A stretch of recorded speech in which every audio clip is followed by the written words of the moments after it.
So, hopefully, mga kababayan, naliwanagan kayo. Pero, magre-real talk tayo. Magre-real talk tayo. Kasi kawawa naman yung mga taga Maynila. Baka hindi alam ng Metro Manila o ng buong Luzon. Kasi yung isang congressman, taga Luzon po yun. No? Para lang malaman ninyo. Baka lang nakakaligtaan nyo na. Doon sa mga, kasi sabi daw, ito daw, galing sa post. Yung pakita mo yung post. Ang nag-post daw, galing sa isang grupo ng reputable businessmen. Sige. Sabi nila, ang claim, sige, hanapin nyo muna kaysa nagtatalo-talo sa likod. Sige, pakita nyo muna. Ang sabi nila, ito daw ay galing sa isang reputable group of businessmen. Okay, reputable yan ang ginamit na word. Doon sa grupo ng reputable businessmen. Dapat kayo magpasalamat sa aming mga taga Maynila. Bakit po? Ako po, derechahan. I am now speaking on behalf of the people of Manila. Dapat kayo magpasalamat sa amin. Bakit po? Businessmen, kaming mga taga Maynila, inaakap namin ng sakripisyo. Ang Divisoria ay ang tanging area na exempted sa curfew. Bakit po? Ba't nyo in-exempt yung Divisoria sa curfew? Mayor, bakit naman ganun? Kasi mga kababayan ko taga-lungsod, naaawa ho ako sa mga taga Metro Manila. Anong ibig sabihin nun, Mayor? Ba't kayo naaawa sa Metro Manila? Mayor lang kayo ng Maynila. Opo, dapat tayong maawa. Dapat tayong makiisa sa mga kapitbahay natin sa Metro Manila. Kasi tungkol to galing daw to sa reputable business group paliwanag natin sa kanila, baka lang nakakalimutan nila yung sakripisyong dinadama ng Maynila para lang mabigyan ng gulay ang mga palengke ng Metro Manila para mapadalhan ng mga manok, karne, ang Metro Manila para mapadala ng toyo, paminta, sibuyas, kalamansi, munggo, yan pong lahat, ultimong mani, lahat ng prutas na halos nakikita ninyo na orange, apple, ubas, lechiyas, mga mangga, itlog, kami po sa amin galing yan. Tanong, Mayor, hindi naman kayo ang nagpo-produce niyan Opo, kasi yan ang tulong namin para patuloy na umagos, dumaloy ang pagkain sa Maynila, sa kani-kaniyang pamilyang bayan, at patuloy na umagos at dumaloy ang mga pangunahing bilihin ng tao sa Metro Manila at Greater Manila. Pinayagan namin, inayudahan namin, sinangyayunan namin ang polisiya ng gobyerno na patuloy pa rin bukas ang mga pamilyang pagkain na galing sa mga magsasaka natin, magpo-poultry, magkakarne.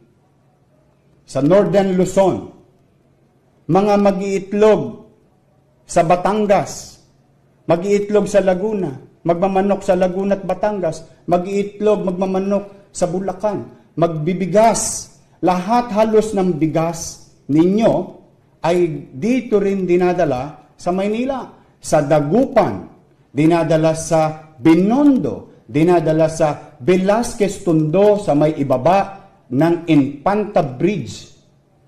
Lahat ng bigas halos sa Isabela. Lahat po yan pinayagan namin na makapasok sa Maynila. Bagamat kaming mga taga Maynila ay maaaring ma-expose sa COVID-19 dahil patuloy na pumapasok ang mga tao ritong hindi namang tagalungsod ng Maynila. Dahil ang wholesaler ng itlog at manok bibili sa Blumentritt, dadali sa inyong mga palengke. Ganyan po naging mabait sa inyo ang mga taga Maynila.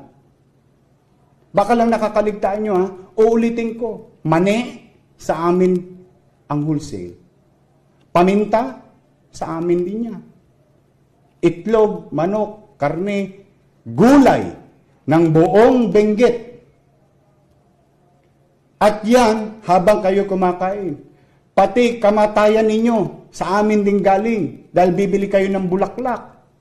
Sa Maynila rin yung babagsak. Yung mga bulaklak na nasa Baguio, Benguet, sa Dangwa yan binabagsak para ipamahagi rin at ma-enjoy ninyo ang mga bulaklak. Yan, yung regular na market. Kami sa Maynila ang nagbabayad ng sakripisyo. Pero wala kayo narinig sa amin. Wala kayo narinig sa amin. Ikinikipit balikat ng lungsod ng Maynila, ng tao sa Maynila. Yung sitwasyon na yan. Pwede ko naman isara ang Blumentritt para hindi na makapasok ang mga taga Quezon City, para hindi na makapasok ang mga taga Caloocan. Pero hindi. Dahil kami mga taga Maynila, may puso kami. Oo, minsan haragan kami. Oo, minsan parang matatapang kaming wala sa lugar. Oo, pero ang hindi mo maalis sa mga taga Maynila, pusong Pilipino kami. Kaming mga Manileño. Inaatang namin ang bigat ng Metro Manila patungkol sa pagkain. O yan, usapang pamilihang bayan. Tama? Usapang palengke. Okay. Isa pang real talk. Reputable business group. Kayo, yung mga medyo may kaya sa buhay, na namimili sa Pure Gold, namimili sa SNR, namimili sa, sa SM na grocery? Hypermart.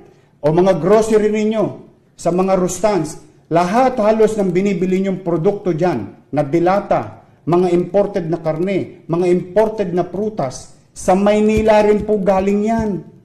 Bakit? Kami na naman sa Maynila. Kami na naman sa Maynila ang nai-expose ng labas-masok ng tao. Bakit to? Nasa amin po ang Pier 2, 4, 6, 8, Gs, 12, 14, 16. Nasa amin po ang ICTSI. Nasa amin po ang ATI. Nasa amin po ang lahat ng international port. Ano naman ang kinalaman nun sa grocery na binibili ng mga may kaya sa buhay? Kasi kanina pinag-usapan natin Recto, pinag-usapan natin Blumentritt. O ngayon, yung pag-usapan naman natin, mga grocery. Lahat ng binibili nyong grocery dyan, higit sa lahat, maraming item dyan sa Maynila galing. Bakit po? Galing sa pier namin. Pero hindi. Hindi rin namin sinara ang pier. Bakit? Piniiralan namin, puso na naman ng mga taga Maynila. Para patuloy na umagos ang mga pangunahing pagkain, pangangailangan ng taong bayan. Sa mahirap, sa middle class, sa mayaman. O bakit ko yan sinasabi sa inyo? Baka lang nakakaligtaan po noong mga polyvirus. Yung polyvirus, mga political virus. No? Baka lang nakakaligtaan ninyo. Pag sinara ko ang Maynila, maleleche kayo lahat. And you don't dare me. I will utilize Section 16 of the Local Government Code in these trying times. Kaya ang dapat namin marinig sa inyo na mga nakikinabang sa Maynila patungkol sa negosyo, ipagpasalamat ninyo, wag sa akin, sa mga taga Maynila. Kasi kami ang bumubuhat at umaatang ng patuloy na maibsan ang pangangailangan sa pangunahing bilihin ninyo sa buong Metro Manila. Tandaan ninyo, may isa pang isinara na bagsakan ng gulay sa isang syudad. Saan pupunta yun? Sa Maynila na naman. O, ito kami sa Maynila. Akap dito, akap doon. Bakit? Ang pinaiiral namin, hindi parokyal. Hindi kami-kami lang. Tapos kayo-kayo lang. Kundi ang pinaiiral namin sa Maynila, tayo-tayo. Dahil pag ang Maynila pumalpak, hawa-hawa din kayo sa Metro Manila. Pag ang isa pang syudad sa Metro Manila pumalpak, hawa-hawa rin tayo sa buong Metro Manila. Kaya hindi nyo ba naiintindihan ng aking panawagan? Magkaisa?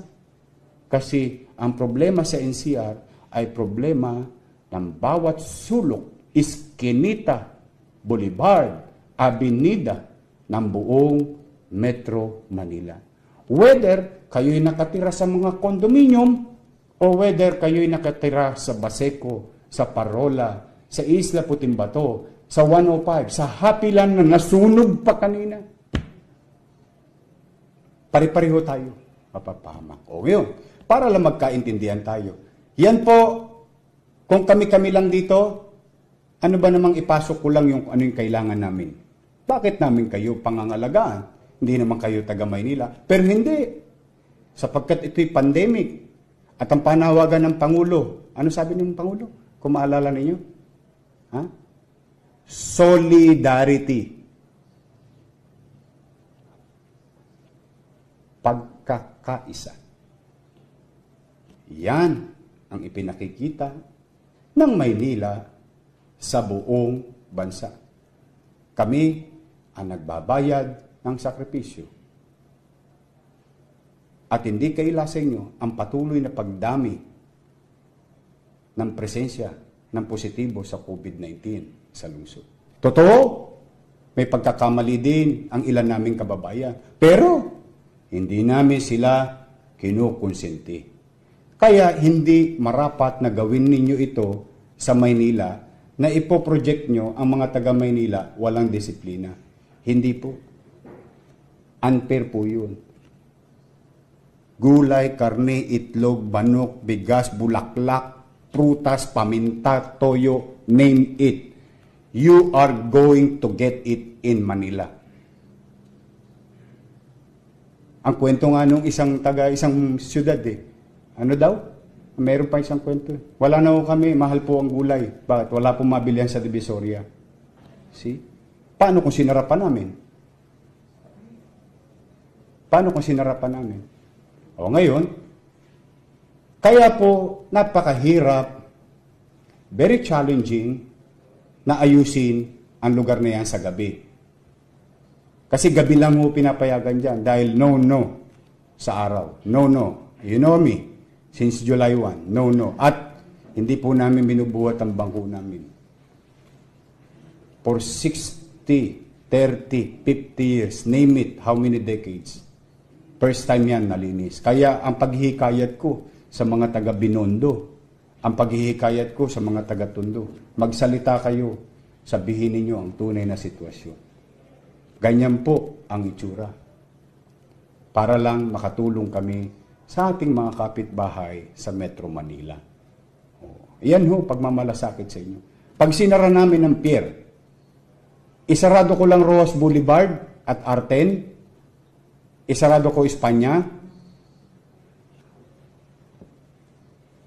Top Avenue, Corner Vito Cruz, Arpapa, Corner Avenida, Bonifacio,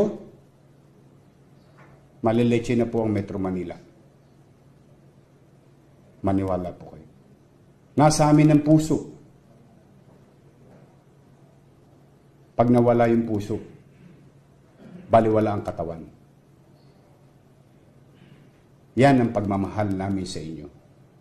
Kaya, hindi marapat na isukli nyo sa mga taga Maynila ang magpakita ng fake news. O kaya polyvirus. O ipakita mo yung tsura kagabi. Yung actual na bagong polisiya Ito po kagabi. Ayan po yung mga vendor ng gulay, manok, isda na galing sa Nabotas. Karne, hanggang doon sa dulo niya, sa kanto ng Asunsyon, ang makikita niyo diyang kalamansi at saka sibuyas. Pati singkamas, mga produkto ng mga magsasaka sa Northern Luzon, sa Southern Luzon, hanggang Bicol. Yung sili ninyo, dito bumabagsak sa Maynila. Hanggang sa kaduluduluhan ng Benguet dito. Ipagtanong po ninyo sa gobernador ng Benguet, ipagtanong ninyo sa mga mayor ng Ifugao, mga mayor ng Benguet, ipagtanong nyo sa kanila kung gaano namin sila tinutulungan. Kayo na po magtanong, wag na po kami para hindi kami magbuhat ng bangko. Para patuloy na mabuhay ang mga magsasaka. Yan po ang ginagawa ng Maynila. Ayan po. Maraming tao, ano? Naku, Diyos ko, ipagtanong nyo sa mga taga-Tondo, sa mga Binondo. Mas masama pa ho dyan on a regular day. Kasi ho talagang nandito ang bulto. Ngayon, pababayaan ba namin na patuloy nilang i-violate yung social distancing? Ay, naku, hindi po. Nakatakot-takot na ng polisiya, katakot-takot na ng pagpapatupad. Pero, bottom line, nasa tao. At ang masakit nito, marami pa dyan, hindi taga Maynila ang hindi sumusunod. Yan ang real talk. Pag tinigil namin yan, magugutom kayo. Yan, we guarantee you.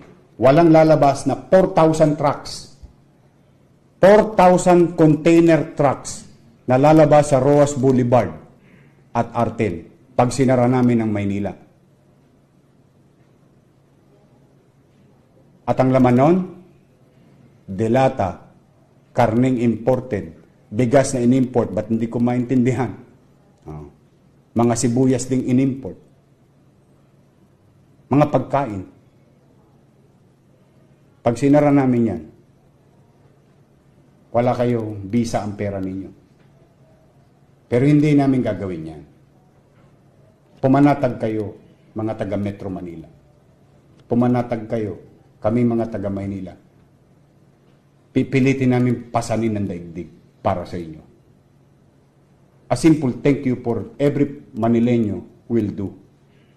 Kasi kami ang nagsasakripisyo.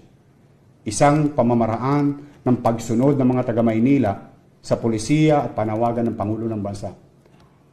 Solidarity ang panawagan ng Pangulo.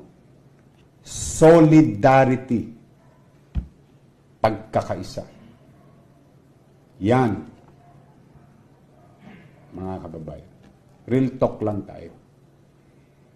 Baka lang nakaligtaan lang ng mga may polyvirus or what we call political virus. No? Kasi po nakaligtas sila sa ngayon sa coronavirus. Kaya nagkaroon naman sila ng ibang virus. Political virus. O kayong mga negosyante, mag-real talk din kayo. Ngayon kayo lumabas, kung totoo bang hindi kayo tinutulungan ng Maynila. Mga agricultural group sa Northern Luzon, sa Southern Luzon, mga meat association sa Northern Luzon, kung hindi kayo nakikinabang habang hinuhuli namin yung mga illegal meat na imported na pumapasok sa Maynila, ngayon ko kayo hinikayat magsalita kung hindi kayo tinutulungan ng Maynila at hindi kayo nakikinabang sa Maynila. Mga mangingitlog sa Batangas, Laguna, Cavite, mga mangingitlog sa Bulacan, sa Pampanga, sa Tarlac, na dinadala nyo mga itlog ninyo dito. Mga magmamanok sa mga probinsya na banggit ko, ngayon kayo magsalita. Ipakita ninyo sa kanila ang tunay na sitwasyon kung kayo hindi tinutulungan ng Maynila na makapasok sa aming lungsod.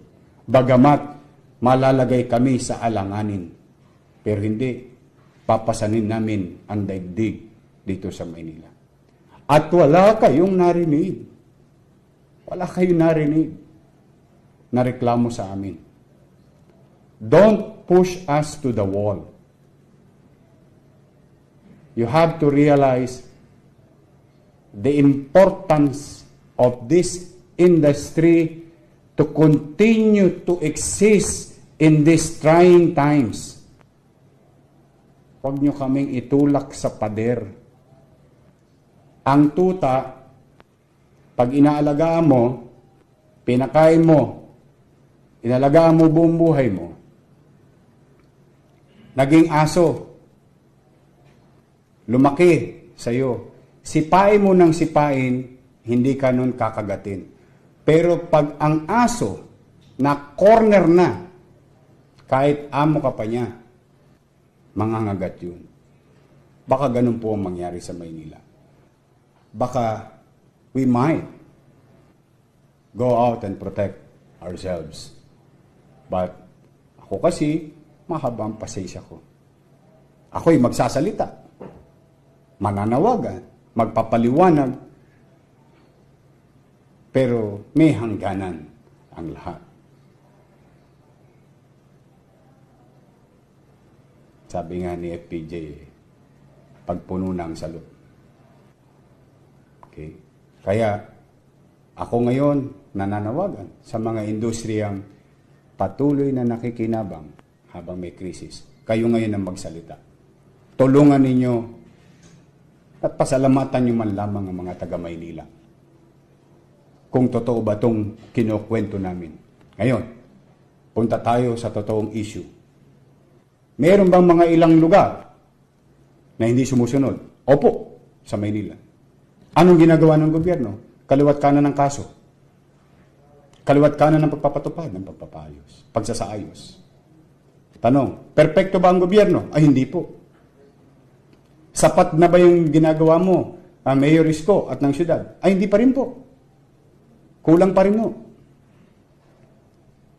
Eh, may ginagawa ba kayo? Ay, opo. Sa maliit naming kaparaanan. Maynila na po ang humusga sa amin bilang pamahalaang lungsod. So, mga kababayan, so yan po, mag-iingat lang tayo sa pagpo-post. Kasi, kung wala rin man tayo na itutulong sa sitwasyon, ito yung, alam mo yung kasabihan ng mga matatanda, kung wala ka rin naman mabuting sasabihin, huwag ka na magsalita. Kasi hindi ka na nakakatulong, nakakapamerwisyo ka pa. Ito po yung kasabihan na yun, ng mga aral na itinuro sa atin ng mga tatay, nanay, lolo't lola natin. Okay? I hope nagkaintindihan tayo mga kababayan. Ano?